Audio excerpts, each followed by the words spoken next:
there was an inaugural lecture by a professor which we all know. The title of the inaugural lecture was Eat and Die by Little. I think then I was in the university when that topic came up, and I was still a student, and I was angry. I started asking my friends, how would someone write something like this, eat and die by little? We had several interpretations to it. That, okay, if you should go there, what will happen? Eat and die by little. Is it that whatever it is we eat, we are going to die, or what the likes? So the said professor ended up being my VC, where I schooled. That's Al Hikma University, Professor Akanji. So we attended the inaugural lecture, like a video for the inaugural lecture. And on getting there, during inaugural lectures, they give us food. We always have maybe rice, drinks, and at the end, we were given nothing. We were only given water. So from the inaugural lecture, what we were able to pick is, he being a biochemist, he's trying to tell us that whatever it is we eat, bit by bit, there are certain elements that can actually make us or mar us. And he ended up the what's it called, the inaugural lecture by saying he has already preached about the kind of foods we eat, so he won't be serving any refreshments. What he can talk about is just water. He's very sure water has no words ill to us. So over the years, I realized that most of the friendship I have made by virtue of the things I say, most times I'll ask, how did we get to be friends? Like, Arabi, there was a certain time, he just told me, he saw me crying, or we were doing a joint work, I told me, don't worry, we'll pass. There were times we had classes and we had zero, and you tell me, just let's look at the bright side. That those words, I just felt, okay, this is somebody I could move mountains with. Where am I headed? We just realized that most times words move us by our spouses, our parents, where we meet.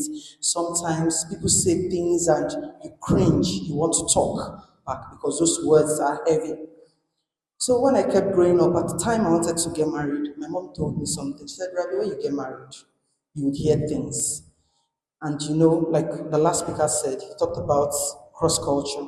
I am Ebira, my husband is Yoruba. You would meet people, you would hear things. Whenever those words are coming, this is what you should do. Ensure that if it gets to a level you can't take it anymore, put water in your mouth and keep saying this water must not pour off. Just keep the water in your mouth till the storm is over. So I did it once, twice. It wasn't easy. I was like, what is my mommy trying to tell me? And that's when I now realized that they are what we call the apparent and the hidden when it comes to word choice. My mom was not telling me that I should put water in my mouth. She knows I can't do that forever. She's just trying to tell me that I should exercise more patience when it comes to relating with people. So when you look at our political realm from African setting, foreign setting, you see that when politicians come out to pitch their words, they are mindful of their words. They use collective words like we can, we shall move together. You see that collectivism coming together to show us that the words we use can actually take us far. Recently, there's a platform here in this university, ISRG. So there was a post where it was written, may your road be rough. And there were arguments. I was silent, but deep down, sometimes I was tilting towards, okay, yes, may your road be rough. I understand where it's coming from. And the other angle, where the physicist talked about something, yes, I was tilting towards that. Now, it all depends on the angle, the time, and the space. So, what I'm trying to say is that our word choice can differ. It might be pragmatic. Sometimes some words are said are not meant, and some words are meant and not said. So we have to be very intentional about the words we use. It mustn't be so long.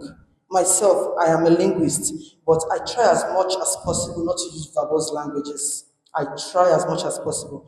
I don't say words to impress and later put myself in trouble. Little, little words we use like be fine, we can do it. How do we do it? How can I help out? Yes, sorry, thank you. I had an issue with someone sometimes back and I said it. I said I was not going to have anything to do with the person again. And the question that was asked is, what happened? I said, all I wanted was thank you.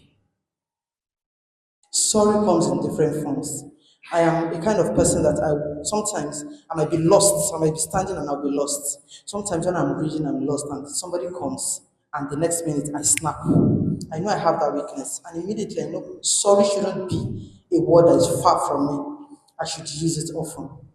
Now we are here. Let's ask personal questions. What choice of words do you use? What choice of words do you use? Do you sometimes look at something and say, I can't do it?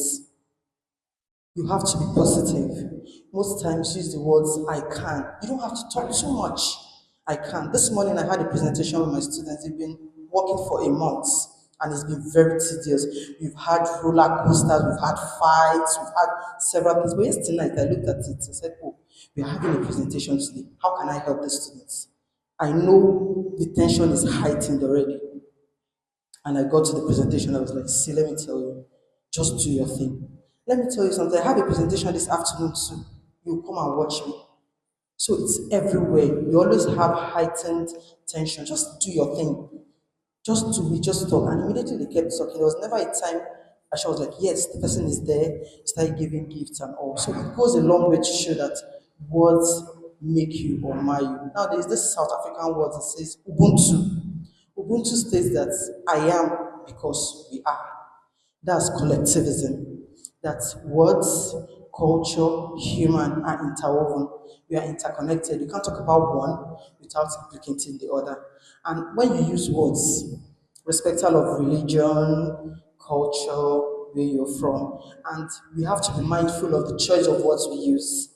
We have to think before we talk. Because sometimes what it is you feel, you have to be intentional about the things you feel. As an academic dealing with students, sometimes you face situations where some words are just dished out and you want to retaliate. So you also have to feel that those people you're using those words on are also human. And words, I can say most times I say word is love. You can't talk about love without talking about word.